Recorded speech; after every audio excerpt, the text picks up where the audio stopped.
Turning to old traditions as a means of survival. In the midst of war and famine, these young men are crafting a lifeline to counter Israel's blockade. We started making clay ovens 2 months after the war began. It was seen as an opportunity to make a living and also to provide people with a means to bake, as there is no electricity or gas. People can use these ovens for cooking, and there's been a very high demand. Traditional clay ovens have been a part of Palestinian heritage for generations, but haven't been used on this scale for a very long time.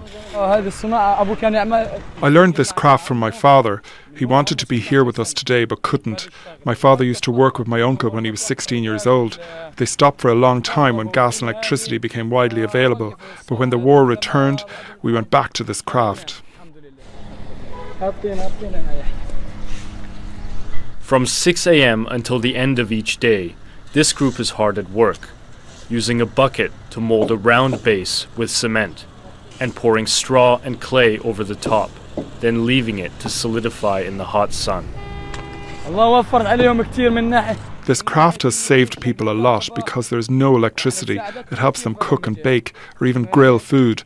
If anything, this has saved people a lot of trouble.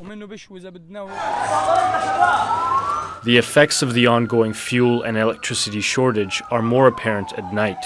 Rescue crews are forced to use cell phone lights to search the rubble for victims. But for families, it means modern cooking facilities don't work. Increasingly, they're relying on clay ovens and firewood.